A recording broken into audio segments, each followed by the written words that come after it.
Welcome to Sleepless in St. Canard, where nostalgia replaces REM cycles. I'm Kitty. And I'm Ange. And we haven't slept in 30 years.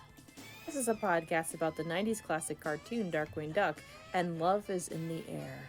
Come along with us on a cozy trip through the tunnel of love, tickle the pages of the Quackernomicon, and there are more diamonds you could shake at an engagement ring emporium at in today's episode, My Valentine Ghoul. Yay! Hey! Morgana-thon continues. Heck yes. And, yeah, it's a good one, because not only is it a Morgana-thon, it is also Negaduck Central. Thinking about it, there's only a few episodes where they both appear together, and I think they are Justice Ducks, Part 1 and 2, this episode, and Malice's Restaurant, I think. Mm-hmm.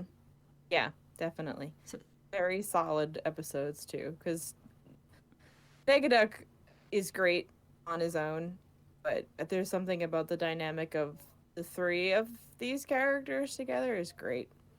Negaduck is just, I mean, he's always pleased with himself, but he's super pleased with himself in this episode, which is a lot of fun. So, Disney Plus, if you'd like to watch along with us, it is Season 1, Episode 46, and a very concise blurb of Negaduck tries to win over Morgana's affection. Technically true. Watched this one. Yes. All right, so take us away, Ange. So, because this was one of our Halloween Wheel episodes, we didn't get it put into one of our categories. If I had to put it into a category, I would say that this one fits quite nicely into Let's Get Problematic. Despite me saying that, it is one of my favorite episodes because of the aforementioned presence of both Negaduck and Morgana.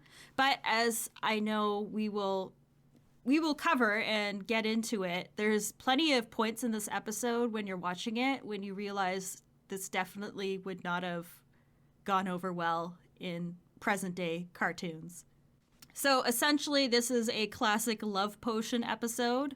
It is a Morgana and Darkwing Duck relationship episode, and I would say this is the episode that people use when they're arguing about why they shouldn't be together, because it's seen as a toxic, unhealthy dynamic. And it's basically, to sum it up, their relationship is on the rocks. A 9-year-old child decides to save their relationship for them, and she decides to do this by making a love potion. Negaduck also decides to just get in on this because he wants to seduce Morgana to use her for her magic. And when you combine that all together, you get this very interesting episode. It is a strange cocktail. Truly. Like, up until I watched this episode, I totally forgot that Goslin was in it at all. Really? Yeah. I mean, she barely interacts with anybody except for Eek, Squeak, and Archie the whole time.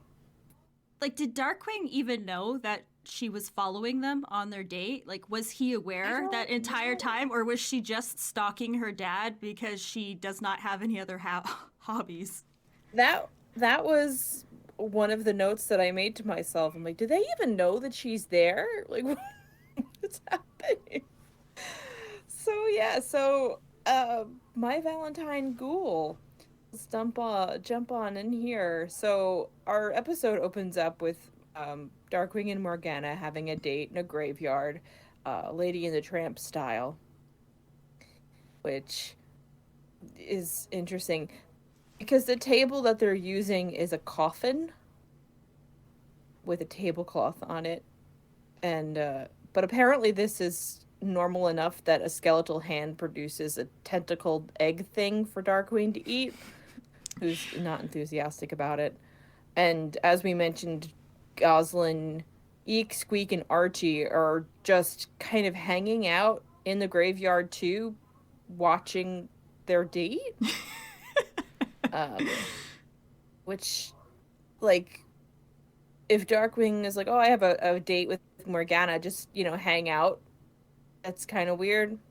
And if it was Goslin being like, I'm gonna go watch my dad on a date, that's also really weird. So I would like to think that Launchpad was supposed to be watching her and she just snuck out on her own. because she knows she can't trust Darkwing to not be a dumbass, which, I mean, fair enough. She's correct. Proven true immediately. Yeah. So we see, Darkwing and Morg having their thing, and then it pans over to Goslin, and it's the Eek and Squeak are swooning over the date, and a weird skeleton pops out of the ground and starts trying to kiss Goslin. FBI, open up. That looked like a fully grown adult skeleton. It sure did. Was he the waiter? This is why you shouldn't bring your child to graveyard dates. And she just shoves him away and tells him to get a life. And we're just hitting the ground running here. And then, of course, we have the continual dilemma of Morgana trying to get Darkwing to eat gross food, and she's like, why haven't you shushed your food? And he's just stabbing the entire table trying to get it. And it's basically, my summary here just kind of reads like bullet points, because he just, as poorly as Morgana is represented in certain parts of this episode, he is such a dick. Thank you. Yes, thank you. Everybody wants to pin it on Morgana, but I think we need to realize that as much as we love Darkwing, he can be really awful to the ones he loves. He is out of the gate just being a jerk. Because number one, you're on a date with your girlfriend, and you say, "Yeah, well, I never really liked fast food. Besides, I just can't get my mind off diamonds." Diamonds? As in engagement ring? No, as in crime ring. Break up with him. Why are you here? He treats you like an idiot. You're not an idiot, Morgana. You went to college. Did Darkwing? Who knows? Red it's flags. It's not an engagement ring he's talking about.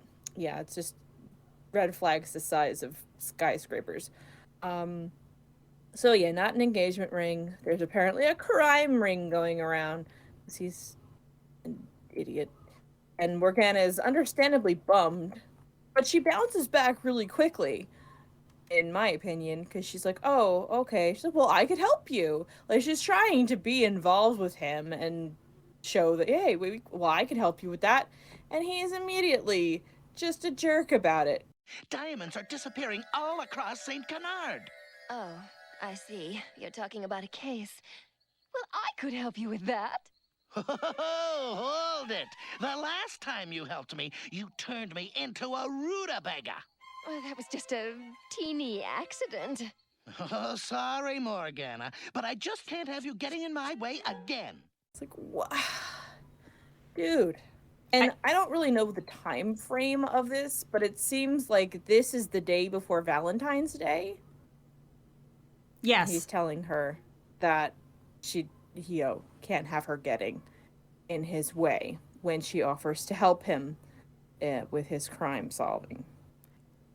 I was going to say, she responds appropriately to being told she gets in her boyfriend's way and zabs him into some kind of weird balloon-looking thing with no legs, and then attempts to murder him repeatedly, blowing up every headstone in the graveyard. Those very expensive tombstones that grieving families have paid for. And the next day, somebody goes to, lay some flowers on their dead spouse's grave, and they're like, what? Well, she's around here somewhere. I guess I'll just leave them here. I feel like this episode and this part is a really good example of manufacturing drama for the plot. They really, because even in other episodes with Morgana and Darkwing, their relationship seems to be at different stages. And this one was just, it's like they went out of their way to insert as much conflict as possible so that it would push the episode along and create the, domino effect of events that we get. But I feel like that's why Darkwing is really horrible to her, and she's even more trigger happy than normal. Because they were just, I don't know, I Yeah. feel like they were playing that up a lot. Yeah. And I mean, I feel like, oh, I guess it still happens now, but especially sitcoms of the day, it was very much like the old ball and chain, like couples were always fighting with each other. So I feel like that this was more of a product of its time. But it really, no, even Morgana in this episode is just so polar opposite from one second to the next because she's rational and then she just flies off the handle and it's purely played for like laughs, I think, but they don't really land. She just seems kind of, you know, dramatic and emotional. Damn emotional women, you know. But if, you know, you're sitting at dinner with your boyfriend, he starts talking about how diamonds and then saying that he doesn't want you to tag along because you'll get in his way. I think that if I was a magic user, I might also turn my boyfriend into some kind of balloony thing with no legs. Fair. That's very fair. I mean, yeah. But then, you know, as she's trying to blow up the graveyard, Goslin chimes in with a, well, this isn't the best date they'd had, but it's fun to watch. Which means that This is where she's I been to previous dates of theirs, since she Yeah. seems to know what to compare it to. That's what I heard. I was like, which begs the question, how many of their dates has she watched? And do they know that she's there? Did she follow them just to be nosy? Which, you know, she probably did. So that's going on. And as we kind of pan away from the graveyard, we just see Morgana's magic blasting into the sky like a laser light show.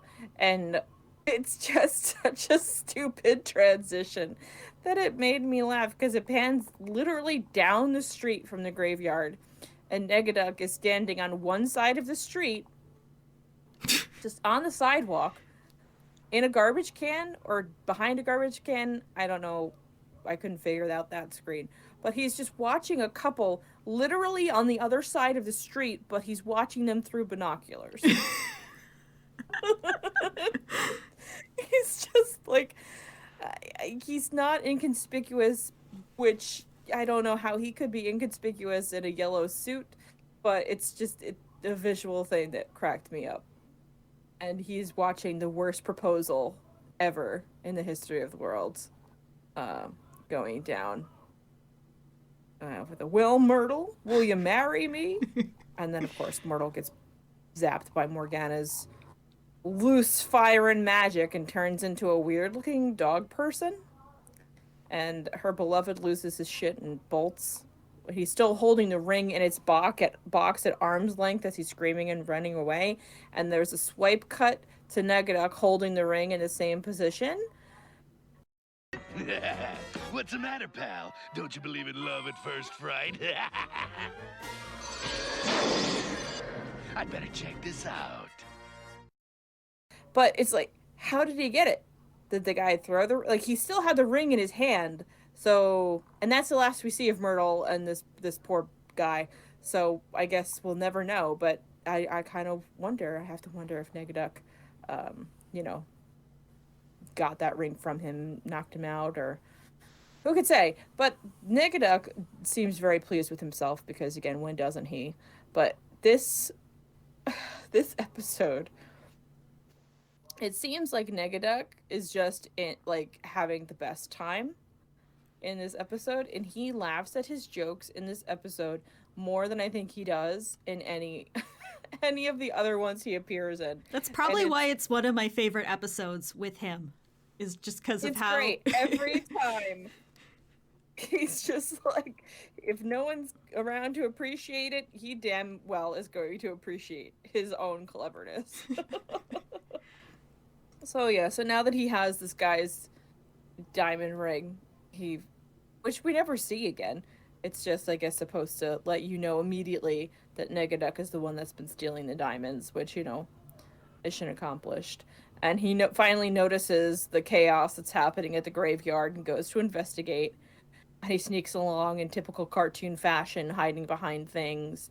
And another thing he does in this episode a lot is he kind of oh my god, I can't say it, editorializes. Like, he kind of he's just talking to us all the time. But he kind of gives us Morgana's whole backstory as he watches her trying to kill Darkwing. He's our exposition guy. Oh, he is. But even that, like, he just breaks the fourth wall to pieces in this episode, and it's great. And so as Negaduck is watching on, so now this means that both Negaduck and Goslin, Eek, Squeak, and Archie are both sneaking around watching Morgana and Darkwing's date. But Darkwing, in his perhaps most suicidal moment, This is just the sort of immature behavior I'd expect from an ex-crook. So that's what this is all about. You don't trust me. No, not at all. It's just that they say people never really change. What? Well, I didn't say it. They said it. I mean, of course I'm saying it now. I wish they were here. Darkwing, if you can't trust me, then you can consider us through! Damn. I'm sorry, Darkwing, have you ever looked at anything that you have done in your life? Because I don't think you should be throwing stones, my friend. Like, how is that supposed to help? How is that supposed to help the situation at all, Darkwing? It's just the worst. And then Morgana breaks up with him by blowing him back up into his usual, like, two-legged slope.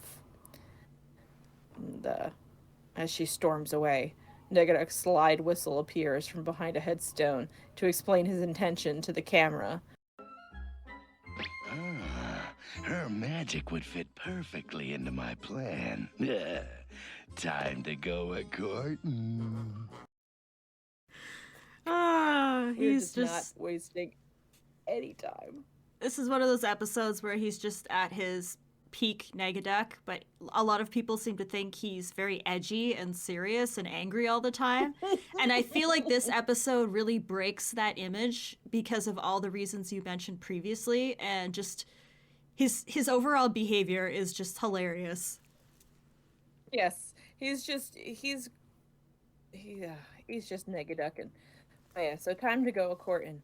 He's Mallard on a mission, and Darkwing collapses, all singed and everything, and Oz and the bats and Spider pop back into the scene, somehow not seeing any of Negaduck snooping, and she puts Eek, Squeak, and Archie on patching up things with Morgana as she intends to attempt the Herculean task of getting Darkwing's head out of his ass. And then we have a fantastic scene change, like right from, Goslin saying, "Oh, you work on Morgana," and it's an exterior shot of Macabre Manor where Morgana is just yelling about how she's never going back to Darkwing. So it's like, never in a million years. So I was like, oh, I guess things are going well. But of course, she says all this, and then the doorbell rings, and she's immediately like, oh, that must be him. I should go make sure I'm beautiful. All right, Morgana. Well, she says, I'd rather give up my Hex of the Month club than ever talk to Darkwing again. Which, I want to be a part of the Hex of the Month club. Me too. Is it like how expensive is the Hex of the Month club? Because those subscription services are expensive, man. Maybe it is something like it costs in souls or blood or bones or something. Okay. I have all those things. Good. I could get at least one of something. So anyway, yeah. So her convictions are hollow because then there's a knock at the door and she immediately starts primping, expecting Darkwing to come crawling back, begging for forgiveness. She even uses Archie as like a powder puff because I thought, growing up in the 90s, I really thought that powder puffs were going to be like a bigger thing, but I have never once used a powder puff. It's not Darkwing as she believes, but lo and behold, it's Negaduck. And she says it in such a funny way, too. Oh, now who could this be? Negaduck? What are you doing here, you villain? Oh, villain no more, Morgana. I have reformed.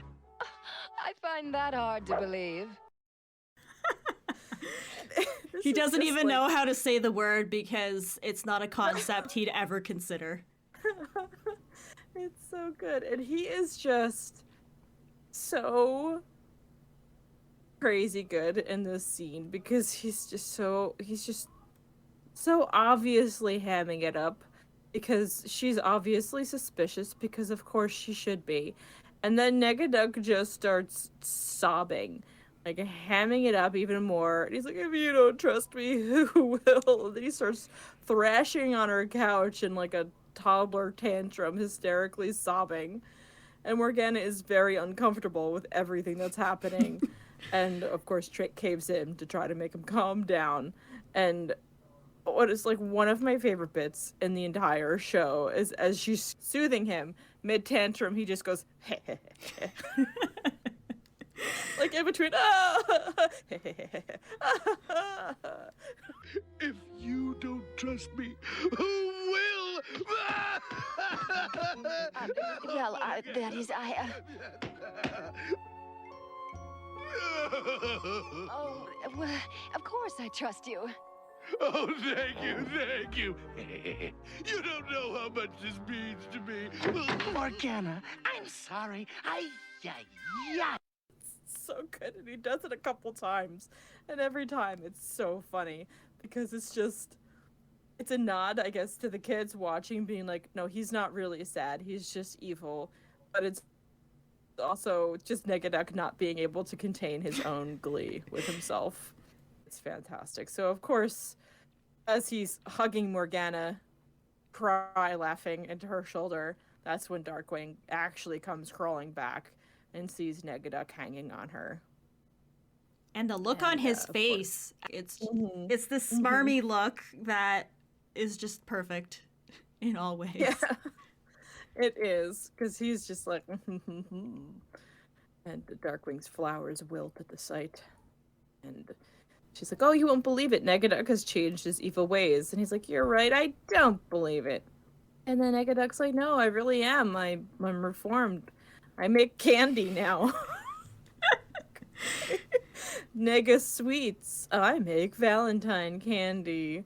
And Darkwing shoots back. Like what? Chocolate-covered grenades? Which... To be fair, that wouldn't be far off from what he would probably do. Yeah, no. It would totally check out. And then Darkwing demands to know what Morgana and Negaduck were really up to. And Morgana is just kind of delighted at this. She's like, don't tell me you're jealous. And his response is pretty great. Why, Darkwing, don't tell me you're jealous. What? Jealous of Negaduck? I'm sure he's incredibly handsome. A snappy dresser. Fabulously wealthy. But I, on the other hand, am desperate! Oh, please, please, please! Don't toss me aside, Morgana! Please, give me one more chance, I beg of you! He just like throws himself at her feet and starts begging her to take him back. And I did not remember that happening because I'm like, oh, here comes Darkwing, just being like, whatever, but he's just, nope. And Negaduck's little playing up of how fabulous he is as Darkwing is listing off all his attributes is pretty great too. When did you watch this episode last before this? You know what? It had showed that I did watch it, but it may have been like over a year ago. I'm going to confess that I have probably watched this episode well over 20 times. I didn't even really need to watch it for the podcast because I can actually replay it verbatim in my head and all of the lines.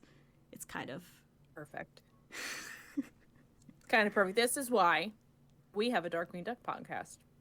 It's true. This is the only place where that is actually appropriate.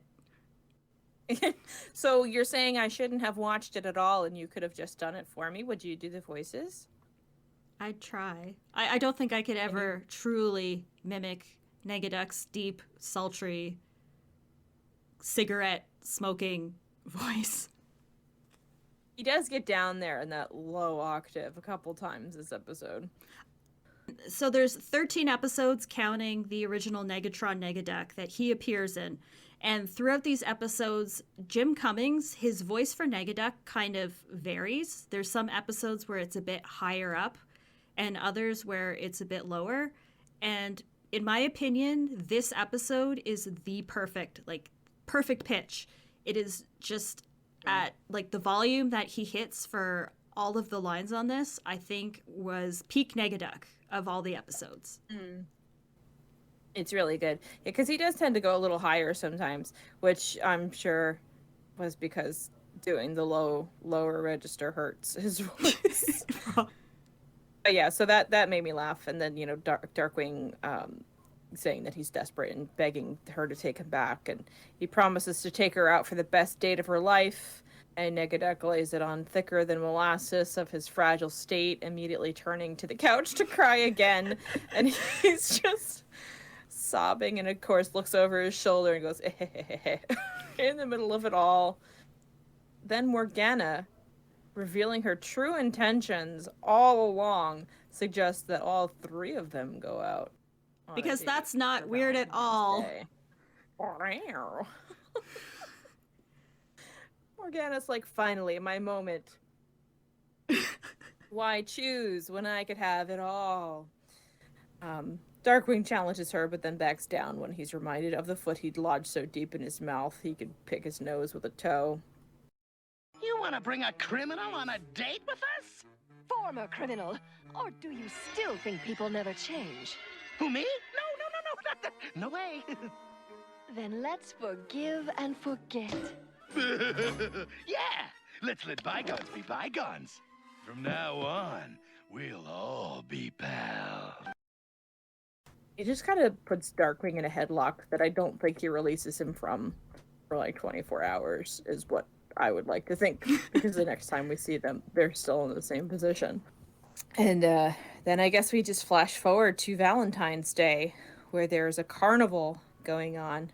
So I guess wherever St. Canard is, it is a warmer climate that Valentine's Day in February is not too cold for carnivals.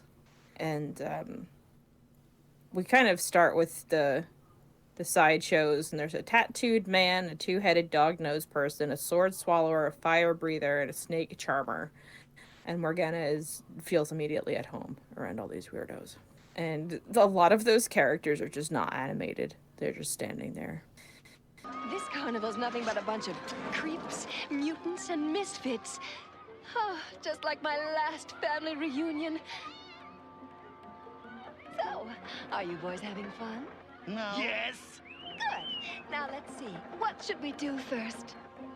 How about getting rid of the competition? Darkwing is in the headlock because Negaduck has got him by the neck, and they both look completely miserable. Which is pretty funny. And once Morgana's not paying attention, Negs promptly attempts to get rid of the competition by tickling the fire breather, who emulates a stationary Darkwing, who does not react for like a good 5 seconds before grabbing a sword from the sword swallower and challenges Negaduck just in time for Morgana to catch him and scold him. Beautiful. Because, of course. Yeah, he just kind of stands there, all charred, looking pissed off, until Negaduck comes back and, like, puts his arm around his shoulders again, and then he grabs his sword. And, of course, Goslin is also there, spying on this date, because why not? And the tattoos on the tattooed man's belly are revealed to be actually Archie, Eek, and Squeak, who peel themselves off the man with a totally disgusting, gross, like, custard pie sound. And then the tattooed man seems surprised at this development. Like, he thought that they were actually his tattoos. Come on, guys. Dad needs our help. He has so many, he just lost track. There's a lot to unpack there, sir. I'm sorry we can't help you work through this. This is not the show for that. And then Negaduck takes Morgana by the waist, which is quite a bold move.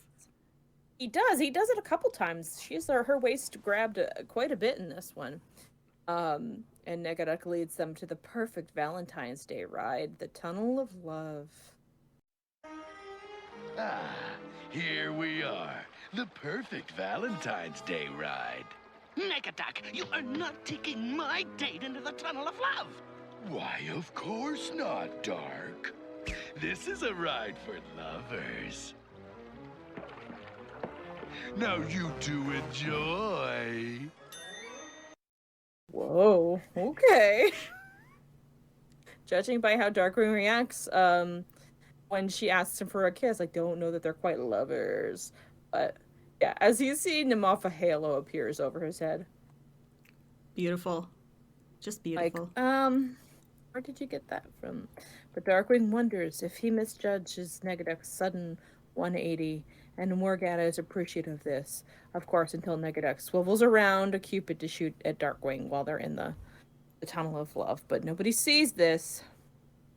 Yeah, Dark Darling. You can even trust me.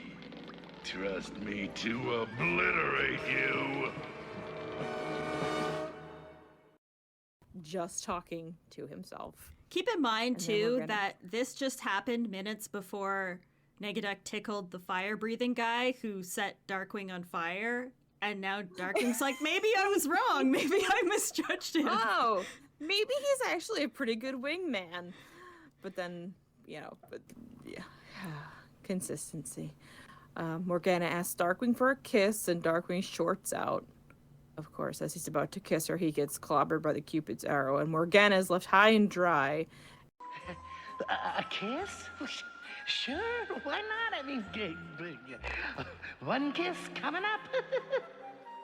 Happy Valentine's Day, Darkwing Dunce. I'm leaving. Darkwing? Well, for his sake, I hope he went to get a breath mint.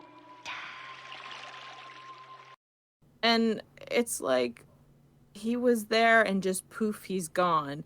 Like nobody seems to have any critical thinking here. But also, as she gets out of the Tunnel of Love, Negs is immediately... Oh dear, I promised I wouldn't say anything. Okay, you dragged it out of me. He went off to foil some crime. Without me? He said he would have asked for your help, but, well, once a crook, always a crook. He said that? I love it. So good. It's like, oh, he went to go fight some crime. And she's like, oh, without me? He says, oh, he said he would have asked for your help, but, well, once a crook, always a crook.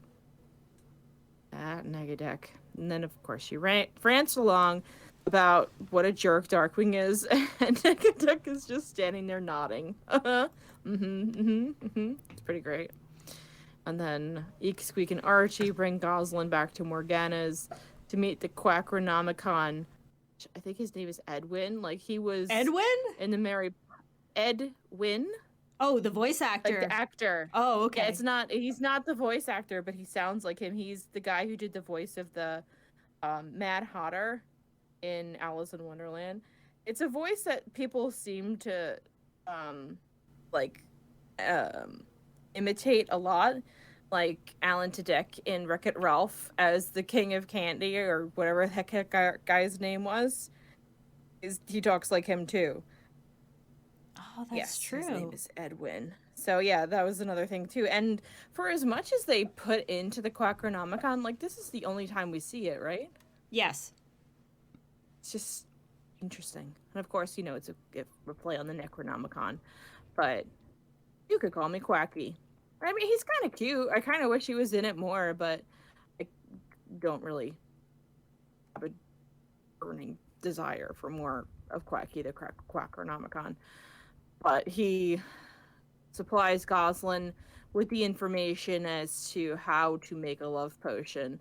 And it's 3 newt's eyes, a cup of pureed toad, 12 slug knuckles. Store-bought is fine.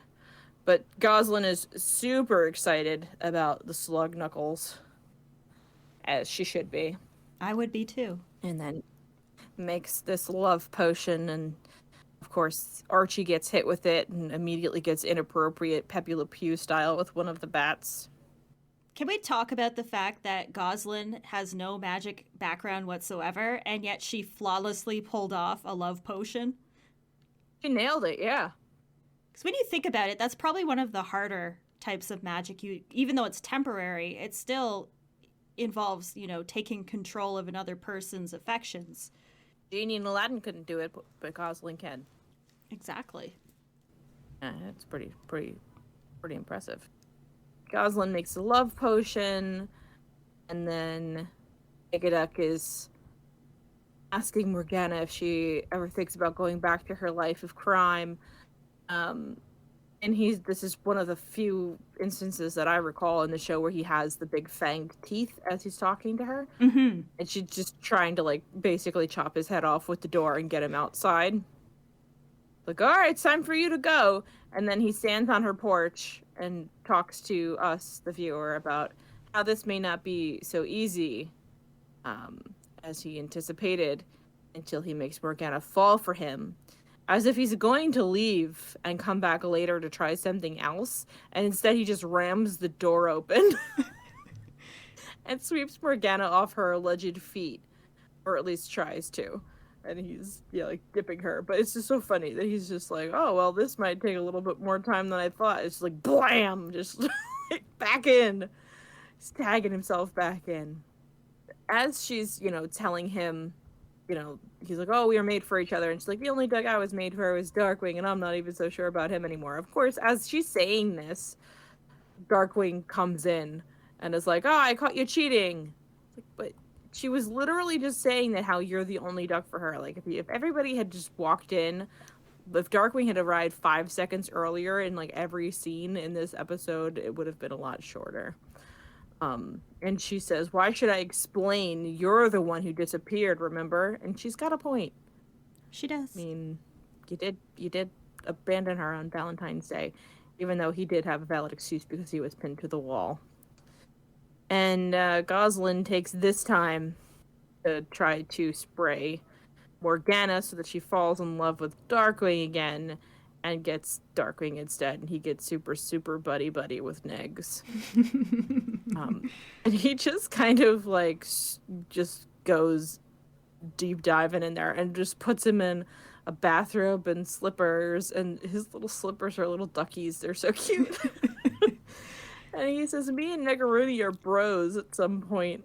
And it's so funny. And Negaduck is fuming. Like, he's so mad. He can't even move his mouth to talk. I think that was probably more an animation thing. I think but so, he just, too. He's just like, I don't know what you're trying to pull here, Darkwing, but his entire, like, mouth does not move. And, of course, in a brilliant display of how potent a magic potion is.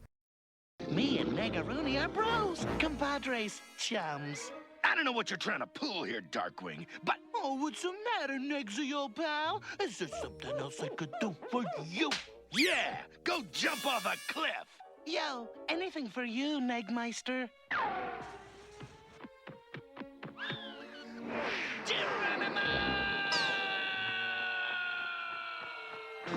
Ooh, bummer. And to think, all this time, all I had to do was ask. That whole scene in general was just beautiful in every way. Yes. Mm-hmm.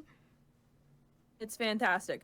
So as Negaduck is lamenting how easily Darkwing just offed himself, he just goes, now where were we? And starts macking it to Morgana again. And then Darkwing comes back, having picked flowers for Negaduck. And then the love potion wears off. But his zinger for coming back at Negaduck to fight him is the only thing I'm going to jump is you, Romeo. I'm like, whoa, is that really what you meant to say, Darkwing? My God, we're jumping Negaduck. Phrasing. And then, of course, the bats narc on Goslin about the love potion. Negaduck, in the perfect way to describe just how competent he actually is, even though he is kind of a dink, he just bludgeons Darkwing with a tray, and then Morgana starts throwing her magic out and freezes Darkwing by accident, and then Negaduck bounces her magic back at her and she freezes herself. And he's prepared for every situation with both puns and giant ice tongs, and makes the most of it as he cracks jokes to himself and, like, just hysterically laughing about his own jokes as he's dragging her away. Oh, don't worry, Morgana. You'll warm up to me. I'll warm up. I love it. So good. He's just like, oh, well, everything's coming up, Negaduck. He's just having a grand old time. And Goslin sets to work. She gets a blowtorch and defrosts Darkwing. And then we head over to Negaduck's hideout of the week. It has a miscolored Negaduck, as he's colored as Darkwing, chips Morgana free of her ice, and just smashes it with a hammer. And he flips a switch, as is his favorite thing to do, and shows all the diamonds that he has to Morgana. And she scolds him as he confesses. Diamonds? So, you're behind all those diamond robberies. Believe me, I feel terrible stooping to such petty crimes. But you just can't imagine how expensive a thermonuclear warhead is these days. He's like, well, you could just use your magic to make these diamonds as big as boulders. And it's kind of cool, like, this scene. I like the way that they do this, because he's just kind of in a still frame, and he's holding up the chocolate that have the diamonds in the center of them. And as she responds to him, we just see her reflection in the diamond as she's, turning him down and, like, turns her back on him. It's like, oh, that's pretty neat. It was pretty good. And, yeah. And then Negaduck, once again, is once a criminal, always a criminal. And Morgana tries to zap him, but he's too quick. And she gets splatted with a whole bunch of chocolate. And it freezes her for some reason. And then he tastes it. Yum. I've always loved women with good taste. Oh. So Like, I guess it's not as bad as the pudding Darkwing with Quackerjack. But so lecherous. still a little. So lecherous. Yeah. And then we get our one and only I am the terror that flaps in the night in this episode. It's I am the lollipop that sticks in your hair. I am, and then he gets splatted with chocolate too. And then Negaduck finishes it for him. He's like, well, if it isn't chocolate dipped duck. And of course, he's also frozen in chocolate.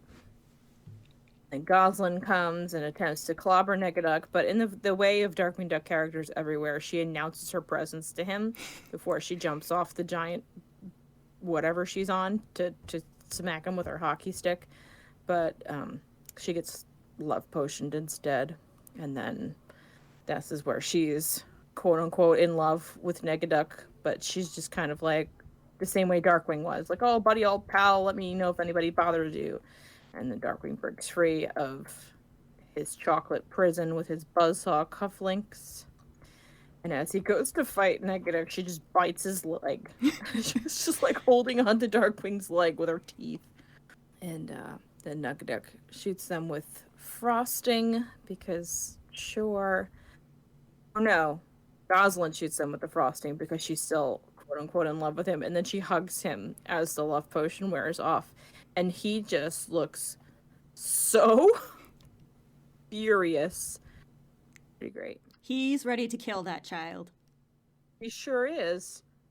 So, luckily, I guess he doesn't murder her outright. He does shoot flammable frosting at them all. Gets the love potion and takes Darkwing's gas gun and asks to use it. And Darkwing has a tantrum about it. He's like, oh, but that's my... She's like, well, just trust once in your life, trust me. And then she, through cartoon magic, shoots it into the frosting thing and it explodes. And then Negaduck is dusted with the love potion. Morgana, darling. Negaduck, my little honey wumpus. Hey, I'm supposed to be your little honey wumpus. Give her a jawbreaker, sweetums. Why, thank you. One broken jaw coming up. Where he's all smitten with Morgana now, and she plays into it a bit and asks him if he wants a jawbreaker and just decks him in the face, which is pretty great. But then Negaduck gets murdered. He just literally dies. He gets thrown into his pile of diamonds that gets splattered with the chocolate and then put through the contraption that jams them all into little heart shapes and puts them into boxes. So there's just a whole bunch of heart-shaped Negaduck innards somewhere. But yeah, we don't go into that. He just gets squished into his own candy. They're gonna go on sale. You know how after Valentine's Day, all the candy goes off on sale for like 50, 80% off? He's just gonna be on one of those shelves somewhere. And I imagine that, as this happens, like somebody buys the discount candy, opens up the box, and a fully formed Negaduck comes out and just, stalks away, which is the less gruesome side of this. But anyway, we go back to Darkwing and Morgana back at the graveyard on another romantic date. And this is a few times in this episode she calls him Honeywumpus. Or she says she calls Negaduck a Honeywumpus and she calls him a Honeywumpus. And I've never heard that anywhere else in my life except for Darkwing Duck. I had meant to look it up, but I didn't. And as much as, they have learned in this episode about trusting each other and everything, it's completely thrown out the window when she tries to order dinner for them and he says no, which I think is probably one legitimate thing that, like, you don't have to order dinner for me. And then she says, like, he says, well, you always order that crawly stuff. And she said, this time you asked for it. Well, I mean, he didn't, though. Like, this is the one time. One time where he literally didn't. But, yeah, so then, of course, the zapping continues and it degrades immediately. And Goslin ends us out with, Well, you know what they say. You always hurt the one you love. so, just... There's a lot to unpack with this episode, I have to say. Yep. So that's the end of our episode here. And just a quick Google search is just bringing up nothing but Darkwing Duck or Honeywumpus. So, I don't know. I guess that'll remain a mystery. But, yeah, so this was My Valentine Ghoul. And it was a fantastic episode for Negaduck. A spotty episode for Darkwing and Morgana. But overall, a fun one. Agreed. How would you rate it? Okay, there's 2 ratings I have to give this because I have something that is called the Negaduck factor. And the Negaduck factor states that any episode, no matter how boring or mundane it is, if you put Negaduck into the episode, that automatically jumps up the rating for me. So I have to adjust the factor here. So with the Negaduck factor, I would give this a 5 out of 5. But if Negaduck was not in the episode and it was some other villain, I would give it maybe a 3 out of 5. That's fair. I would rate it probably, if I'm using your scale, 5 out of 5 chocolate covered grenades for the Negaduck factor. And just without him, 3 out of 5 snooping daughters for the rest of it. Yeah, because I think Negaduck offsets a lot of, because essentially the whole relation, like the whole thing otherwise is just a very kind of sad Goslin trying to fix her dad's relationship and it is not going well. And I think Negaduck really adds the balance for, basically, as you said, he laughs at himself the entire episode and he's having such a good time. And I think that really does make the episode fun and worth watching. Mm-hmm. Yeah, because it's just kind of, it's almost like a parent trap situation for Goslin trying to get them to be, together, where every time they're left alone together, it just proves why they shouldn't be. But then Negaduck comes in and he's just basically, it's just the Negaduck show. He's just doing his own thing and twisting whatever knives he can. But really, he is, I think, the funniest part of this episode because all of the other jokes just seem to be like, oh man, relationships are crazy, huh? Yep. When it's just, just give me Negaduck being drama queen, sobbing into her couch and laughing to himself. I would just, every day, I'll just get a picture of that and frame it next to my desk. What category would you put this episode into? Well, bold of you to assume I remember what our categories I had a feeling you didn't remember. I had a feeling. Let me pull that up real quick. We haven't had to categorize things since episode 0. don't know. I kind of want to say that it's with the inclusion of Negaduck, it might be God tier for me because he is so good in this episode, with the caveat of everything that we did mention. Although I guess it kind of just it falls also into the Tad Stone says continuity because Morgana specifically is just defies all continuity whatsoever.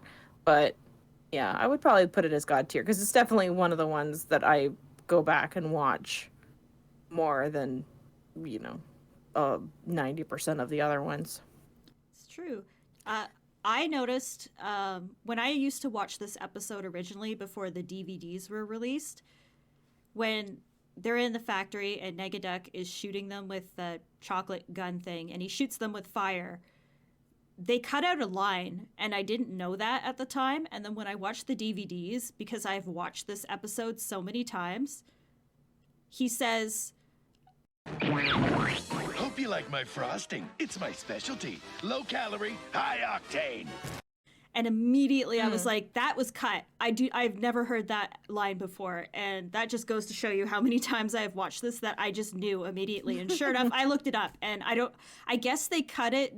I don't know why they actually cut that, but apparently they did for original on TV. Interesting. Wonder why. I don't know if it's the mention of calories. Yeah, I guess maybe just to discourage kids from trying to like make flammable icing. You could say. Who can say with the censors? This is too much. Okay, but the skeleton trying to kiss a child, is it? No, that's true. Okay, all right. Okay, all right. We'll Negaduck, not taking no for an answer and like grabbing Morgana multiple times while she says no. Like, my goodness. Yeah. That's why I say this episode probably would not have gone over well in present day.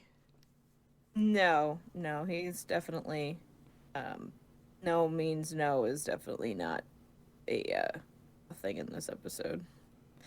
But I do think it works a bit better when it is Negaduck, though, because he's so hammy and he's so evil that, not to say that it isn't creepy, but he's so cartoonishly evil that it's hard to take him seriously as an actual serious real world threat, if that makes sense, because he's just like, he's the guy that is trying to trap the police, all of the police in the city, in lime jello, and has a giant cartoon-sized bomb that he's trying to use. Like, he's just so silly and over the top that it works a bit better with him than it would with, I don't know, some other villain. Yeah, it takes the teeth out of it. Exactly. Yeah.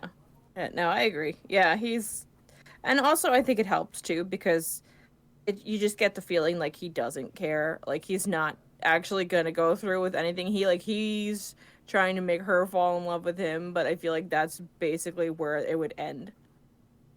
He'd just be like, okay, well, why don't you go do this, like a Harley Quinn and Joker kind of thing, but like original Batman the Animated Series, not whatever the hell they did with the character since then. More just like, I'm gonna tell you to go do this thing and you should go do it. The fact he thought that was actually going to work on her too, like all the lines he was using, like, your beak is a temple of rapturous bliss. And he apparently this is Negaduck's idea of romance and how women work, which just makes it even funnier because he wasn't even like, this was part of his plot, but he really truly thought there was a chance that this was going to work on her. And that just makes it even funnier. Well, he was 100% convinced it was going to work. Which is why it's so funny. But yeah. Oh, good old Negaduck. Just being the worst. Alrighty, so we're going to take a break from the wheel of episodes, I think. Yes. And would you like to tell the peoples what we will be doing in the meantime? We are going to do some comic-related episodes, starting with the Boom Studios comics and going in order.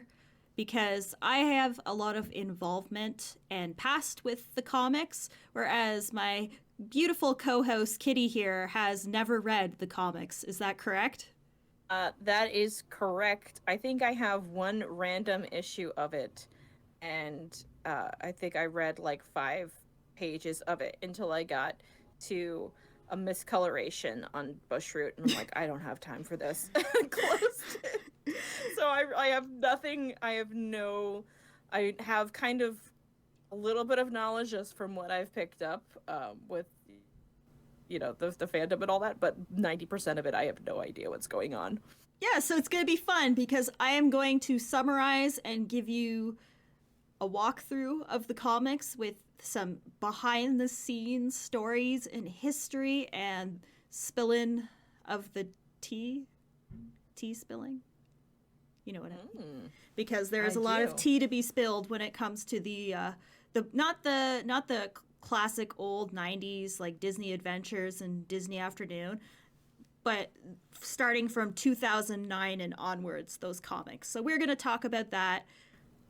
In present time, as of right now, recording this, it is November, but I'm 3 episodes behind post-editing right now. So hopefully by the time everyone's listening to this, I would not be surprised if it's going to be either Christmas or closer to Valentine's Day by the time this episode comes out, which is thematic and also hilarious because this was from our Halloween themed episodes that are not going to be in the month of October because it is the month of November. And yeah, we'll get there. We'll get there someday. Spooky season's always in our hearts. It is always in our hearts. Yes. That's all good. So yeah, so next time you shall hear us, we shall be talking about the comic books, and I'm excited to hear and get very frustrated about them and the choices that were made. But yeah, I think that's it for us today. You got anything else to tell the folks? No. For all you people waiting for your Negaduck and Darkwing Duck QMX figurine things, I hope by the time you hear this, you have received them because as far as I know, they have been delayed until January 2022. Wouldn't it be great if all the Negaducks came in Valentine's Day boxes? I'd be a little suspicious. Is he gonna pop out? Is he gonna kill me? Maybe. I mean, what if he was just broken up into pieces with a diamond in each one? That would be very thematic. I think I'm gonna do an unboxing of my Negaduck when he arrives. Oh yeah, please do. Yeah, I'll do like a little YouTube unboxing. Beautiful. Alrighty, so until then, y'all remember that you always hurt the ones you love, and crime doesn't sleep, and neither do we. Goodbye. And goodbye.